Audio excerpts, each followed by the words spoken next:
अब आते हैं लेसन 4 के दो चरों वाले रैखिक समीकरण का जो प्रश्नावली है 4.1 के। ये बेहद इम्पोर्टेंट सवाल है, तीसरा और चौथा प्रश्न एनसीईआरटी का ये क्वेश्चन है और ये भी एनसीईआरटी का ही पूछा गया हुआ है। इसमें से प्रश्न क्या है सुन लो। अल्फ़ा का मान ज्ञात कीजिए, लिखा हुआ है यदि x is equal minus alpha है और y इज इक्वल 5/2, ठीक है, 5/2। समीकरण दिए हुई है x + 4y - 7 इज इक्वल 0 का हल, ठीक है। इसका हल हमें निकालना है, एक्स वाई के उत्तर रख करके हल कर लेना है। लेकिन वहीं चौथा प्रश्न है, चौथे प्रश्न में लिखा है कि निम्नलिखित समीकरणों में से प्रत्येक समीकरण के 4 हल लिखना है। हल कैसे लिखे जाते हैं बता चुके हैं, सवाल करके दिखाएंगे यहाँ पर। तो इस सवाल को तीसरे सवाल को सलूशन में सूरज करोगे, हाँ आ जाओ। तीसरे का सलूशन जो है सूरज कर रहा है, चौथे का फिर देखेंगे कौन कर पाता है। हाँ, सलूशन नंबर तीसरा का लो करो।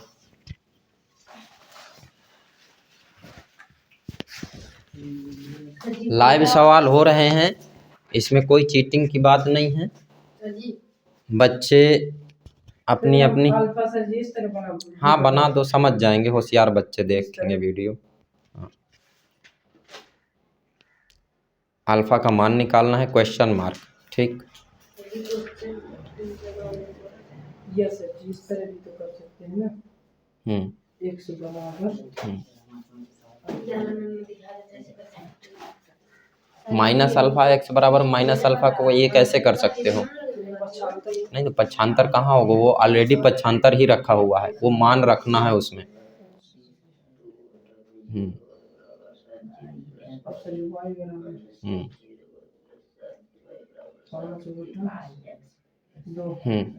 ये दोनों वैल्यू लिख ली गई। अब समीकरण हमारा ये है, इसको हल करना है।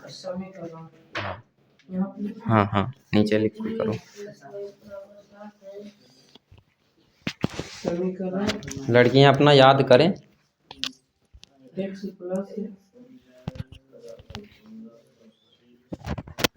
4y - 7 बराबर 0।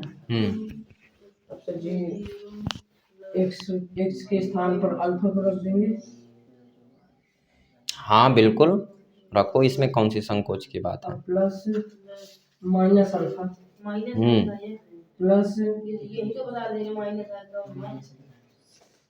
और वाई के स्थान पर 5/2 को रख देंगे -7 बराबर 0। अब ये कोष्टक से खुलेगा, और थोड़ा सा नीचे लिखो, साफ साफ हो जाएगा। कोष्टक से खुलेगा माइनस अल्फा प्लस 4/5 ये -7 बराबर 0। तो इसे काट देंगे, काटो। 4 माइनस अल्फा प्लस 5 गुना 10 पूरा करा देंगे। ये दोबारा लिख दो, नहीं ठीक है। 10 ये हो जाएगा सर जी, और -7 बराबर 0। ये माइनस अल्फा प्लस, जब ये -7 में 10 घटेगा, 10 में -7 घटेगा तो प्लस का 3 बचेगा बराबर 0। तो ये माइनस अल्फा बराबर माइनस का 3 हो जाएगा। माइनस से माइनस कैंसिल हो जाएंगे, तो अल्फा बराबर 3 आंसर हो जाएगा। देख लो इस सवाल को, इस सवाल में कैसे करना है। इस सवाल का सिर्फ मान रखना है, सिर्फ मान रखना है, मान रख करके हल हो जाएगा। अल्फ़ा का साफ साफ लिखा है, अल्फ़ा का मान निकालो। क्वेश्चन को जब हम तोड़ेंगे ना, क्वेश्चन को तोड़ना सीखो सबसे पहले। क्वेश्चन को तोड़ लिया, बच्चों को थोड़ा सा अल्फ़ा का सवाल को तोड़ना सीख लेंगे। अल्फ़ा का मान निकालना है तो alpha is equal question mark कर दिया जाएगा। इसके बाद x की वैल्यू दी है माइनस अल्फ़ा, वो रख दिया जाएगा। y की वैल्यू दी है 5/2, वो रख लिया जाएगा। इसके बाद समीकरण लिखोगे, तोड़ करके हमने सॉल्यूशन में ऐसे 4 चीज़ें दी थी, 4 चीज़ें लिख ली। अब हल करना स्टार्ट करते हैं। तो यहाँ पर थोड़ा सा लिखने को एक लाइन लिख सकते हैं। वो लाइन है ये कि जब यहाँ पर मान रख रहे हैं ना, किसका किसका हम मान लिख रहे हैं, तो वो यहाँ पर से लिखना या तो इस लाइन में यहाँ पर लिख दो, या तो फिर इसके सामने या तो उस साइड लिख सकते हैं। ठीक है, लिखना क्या है, यहाँ पर लिखना x और y का मान रखने पर, x और y का मान रखने पर। ये लाइन और लिख लेंगे तो सवाल और सुंदर दिखने लगेगा और लगेगा कि सवाल लगाया गया है। ठीक है, ये रख करके फिर सवाल में आंसर रखोगे तो सवाल हल होना स्टार्ट होता है। मान रखोगे x की जगह अल्फ़ा माइनस का, और 4y की जगह 5/2 रखोगे, कैंसिल करोगे, 2 2 जा 4 हो जाएगा। ठीक है, -7 हो जाएगा। इधर से अल्फ़ा नोट करोगे, इसका 5 दूनी 10 हो जाएगा। ये हो करके अल्फ़ा का इस प्रकार अल्फ़ा, चूँकि दोनों साइड माइनस माइनस आ रहे थे, यहाँ पर ये कैंसिल है हो रहे हैं, प्लस का साइन नहीं है। वीडियो देखने वाले थोड़ा सावधानी से देखें, अल्फ़ा को थोड़ा सा ए न बनाओ, अल्फ़ा कैसे बना दिया करो।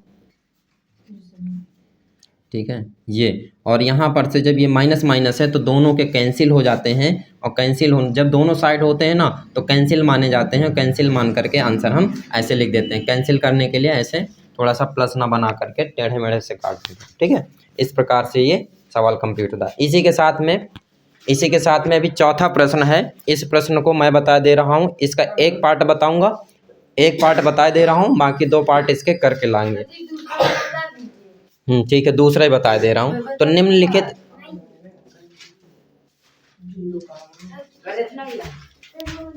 अच्छा ठीक है, इस सवाल को आदित्य लगा रहा है, अभी देख रहे हैं।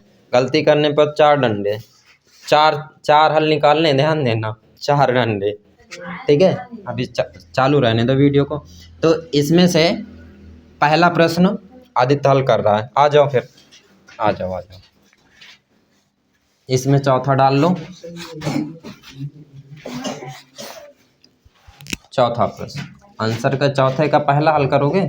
ले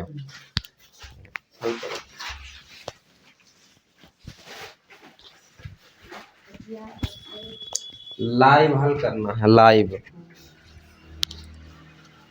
देख रहे हैं बच्चे कितने तैयार हुए हैं एग्जाम के लिए।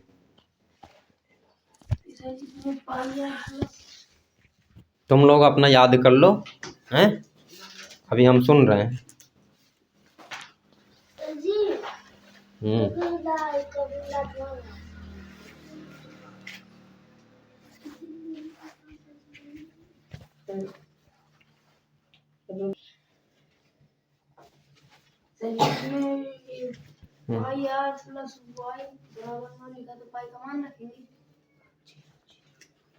पहले वाला समझ लो सवाल लगा रहा। अभी कहाँ आ गया, मान तो 4 ठो निकालने, 4 आंसर। ठीक है, बोर्ड भर जाके कोई दिक्कत नहीं। करो, हाँ करो, तुम सवाल करो।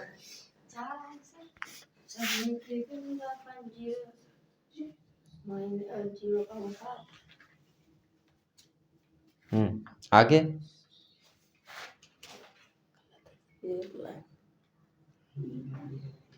हाँ, तो गलत है तो सुधारो ना फिर। गलत है, गलत बता रहे हो, पढ़ा रहे हो, हैं, मास्टर बना दे रहे हैं और तुम जो है गलत सवाल पढ़ा रहे हो। पर यही कहेंगे वीडियो देखने वाले कि गलत मास्टर पढ़ाए होंगे तो छात्र गलत लगा रहे हैं। सुधार लो उसको तुरंत, गलती हो रही, समझ में आ गई, तुरंत सुधारो। हाँ, एक आंसर। ठीक, अगला।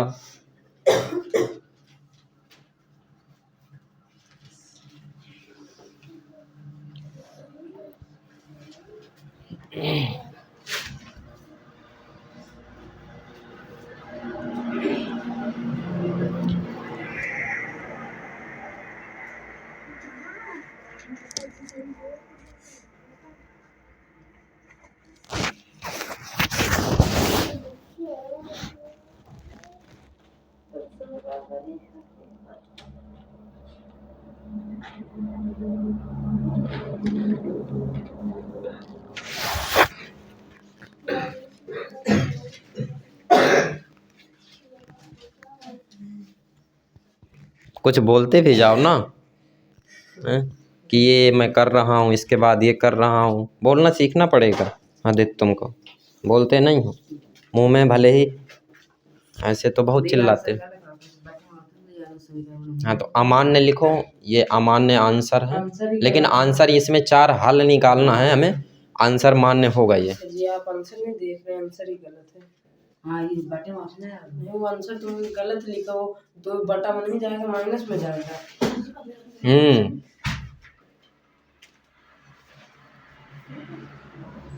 7 - 2 होगा, y बराबर 5 आएगा, अब होगा 0, 1 कम 5।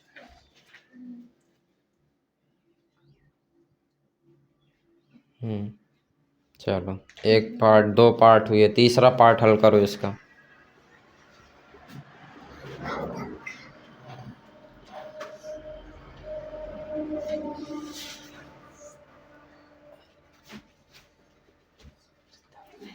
तीसरा वाला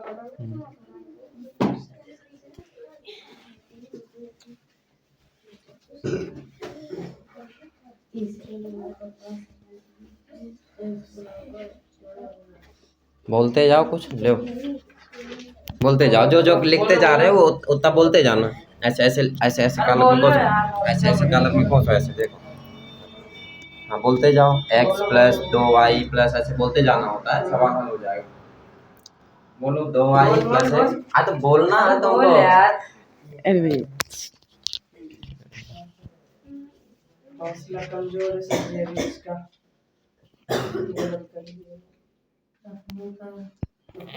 ठीक है, रखने दो, 0 रख करके आ जाएगा। बटा में तो आ ही जाएगा।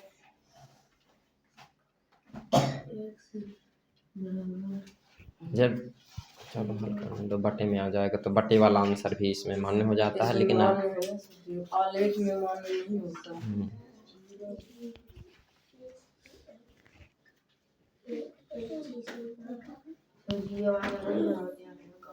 लेकिन अमान्य इसमें नहीं लिखोगे, आंसर लिखोगे इसका। आलेख में अगर लगाना होता, इस ग्राफ को ग्राफ में लगाना होता, बनाना होता, तो हम इसको अमान्य लिखते हैं।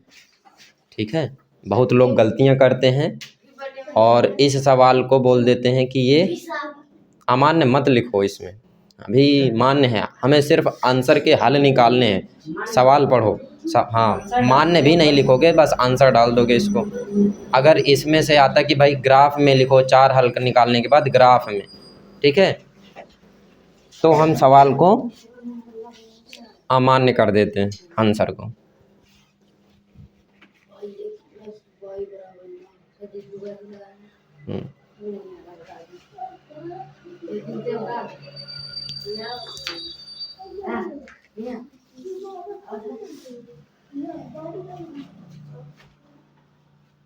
रखने पर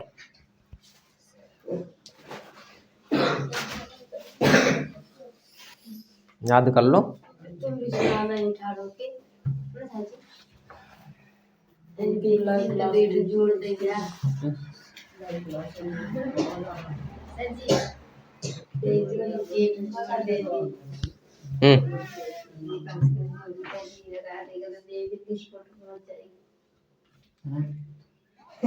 काट दिया।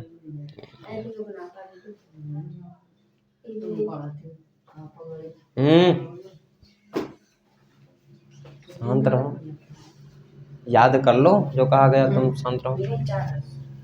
चलो शाबाश। देखो इस सवाल के प्रश्न के हिसाब से आंसर हल करना है। सवाल नंबर 1 है 2x + y = 7। इस सवाल को हमें 4 आंसर में कन्वर्ट करना है। तो 4 आंसर में कन्वर्ट करने के लिए हमें ये थोड़ा सा याद रखना, जहाँ बीच बीच में यहाँ लिखा है रखने पर, ये लिखा है एक रखने पर, यहाँ पर लिखा है, यहाँ पर ये विशेष ध्यान देना है, ये अपने आप से करने हैं। एक बार 0 रखना है, एक बार x रख देना, 1 रख देना है x की जगह, दोबारा में y रखना है, और तिबारा में चौथे बार में हम 1 रखेंगे। यहाँ पर से मेथड पकड़ो, मेथड ये चलता है इनका, सवाल एक ही रहेगा रखने पर, यानी s स्थान पर रखने होते हैं। क्या रखते हैं, या तो x के स्थान पर रखेंगे या तो y के स्थान पर रखेंगे, ठीक है ना। इन दोनों के स्थान पर रखने का एक जनरल तरीका होता है कि या तो 0 रखेंगे दोनों में, या तो 1 रखेंगे, ठीक है, या तो फिर -1 रखेंगे। x के स्थान पर जो रखने पर होता है वो, अभी थोड़ा सा रुक लो, फिर 2 रखेंगे, फिर -2 रखेंगे, फिर 3 रखेंगे, फिर -3 रखेंगे। इसी प्रकार हम आगे बढ़ते हैं, इस क्रम में बढ़ते चले जाएंगे, हमारे सवाल के आंसर निकलते चले आएंगे। अब आते हैं, जैसे इस सवाल में है तो सिर्फ 0 और 1 रख करके ही 4 आंसर हमारे बनते हैं। 4 हो गए, 1 2 3 4। तो एक बार x कम में रख दिया 0 और 1, एक बार y में रख दिया। तो x में जब 0 रखते हैं तो आंसर 1 निकलता है, हल करते हैं, y का आंसर निकलता है 7। इनको लिखने के तरीके में सबसे पहले यहाँ पर जब आंसर लिखते हैं इसको ध्यान देना है, इसको ध्यान देना है, इधर देख लो, इधर ध्यान देना। जब आंसर में हम लिखते हैं ना तो ऐसे ब्रैकेट बना के नहीं लिखोगे, आंसर को हमेशा कोष्टक बना के लिखोगे। कैसे? पहले x की वैल्यू रखेंगे जो भी आई होगी या जो भी ली होगी, और फिर y की वैल्यू, ऐसे ब्रैकेट में नहीं, वैसे क्लोज करोगे। यहाँ ठीक लिखा था, यहाँ जैसे गलती लिख दिया, यहाँ पर गलती, तो इनको सुधारो। लिखने का सही तरीका ये है, यहाँ पर आंसर लिखोगे 7/2 पहले, फिर बाद में y लिखोगे। यहाँ पर क्या लिखोगे 3,1, यहाँ पर जैसे 5, यहाँ सही लिखा है, ठीक है। तो इन जगहों पर अपना सुधार लाओ, ठीक है, इन जगहों में सुधार लाएंगे और ये सवाल ऐसे हल होगा। सिर्फ मान रखना है, मान रखना मैं एक बार और समझा दे रहा हूँ, एक में बता दें सब में आ जाएगा। जैसे इसका सिंपल था, x की जगह y रखा तो जहाँ x रखा है वहाँ 0 रख दिया, x की जगह 0 रखने पर लिखा है, x की जगह 0 रख दिया गया। तो जब 0 रखा जाता है तो ये जो y की वैल्यू है ये निकल के आती है। जैसे 2 का 0 में पहाड़ा पढ़ोगे तो क्या हो जाएगा 0, और 0 होने के बाद y का मान बराबर 7, तो y बराबर हमारा 7 निकल आया। अर्थात अगर x का मान हम 0 ले लेते हैं तो y का आंसर कितना निकलेगा 7 निकलेगा, और वो 7 हमारा इस प्रकार से ऐसे लिख लेंगे। पहले यहाँ पर जो ब्रैकेट में लिखा जाता है ना, इसको थोड़ा सा गौर करना, पहले x लिखा जाएगा फिर y लिखा जाएगा, ठीक है। इन सवालों में यही इस प्रकार से सवाल हल होते हैं। और हाँ ठीक है, अच्छा ये वाला, हाँ अच्छा ठीक है। देखो इसमें क्या करना है, जैसे लिखा है 2x + y = 7 लग, अब y की जगह हम 1 रख रहे हैं, 1, तो y यहाँ पर रखा है ना, y की जगह हमने क्या रख दिया 1 रख दिया। यहाँ पर 2x उतारा, यहाँ पर से 1 उतारा, और यहाँ पर 7 है तो 7 लिख दिया। अब क्या करेंगे, 1 को पक्षांतर, क्योंकि ये भी संख्या 7 भी संख्या है, तो 1 को पक्षांतर करके 7 की तरफ ले जाएंगे कि प्लस की संख्या माइनस की हो जाएगी। जैसे ही माइनस की होगी तो घट के 6 हो जाएगा, ये 2x रहेगा। फिर यहाँ से x का जब मान निकालेंगे ना तो 6 ऊपर चला जाएगा, क्योंकि देखो मान निकालने के कुछ मेथड होते हैं बार बार जो अप्लाई किए जाते हैं, और ये अप्लाई करने पर हमारा ऐसा सवाल बनता है 6 ऊपर, और जो x के साथ में था या x का गुणांक था वो नीचे चला जाएगा। ऐसे काट दोगे, 2 3, ये काट है रहे हैं, ये तो 2 का भाग दे दिया, कितनी बार जाएगा 3 बार, वो आया आंसर ये 3। और इन्हीं को हम एक साथ लिख देते हैं, पहले x का मान 3 और y कितना रखा था 1, तो इसे और इसे आंसर के रूप में हम यहाँ पर कर देते हैं। इस प्रकार हमारे जैसे 4 आंसर कर रहा था तो लास्ट में एक लाइन और लिखते हैं, वो ये लाइन लिखते हैं अतः लिख करके। कैसे लिखते हैं, तो ऐसे लिखोगे अतः समीकरण के 4 हल, और क्रमशः लिखेंगे 0,7, फिर 1,5, फिर इसके बाद 7/2,0, फिर है 3,1। यहाँ पर आंसर ऐसे लिखेंगे, ध्यान देना इन सवालों में, ठीक है। वीडियो देखने वालों को ये सवाल कैसे लगे कमेंट में आप लोग अपनी राय दे देना, और चैनल को सब्सक्राइब करो। हमारा चैनल है ज्ञानोदय स्टडी पॉइंट, ठीक है। और इस चैनल में अभी तक 70 से ऊपर सब्सक्राइबर स्टूडेंट जुड़ चुके हैं। आप लोग भी ज़्यादा से ज़्यादा जुड़ें ताकि स्टडी में और अच्छा हम कंटेंट दे पाएँ। Thank you.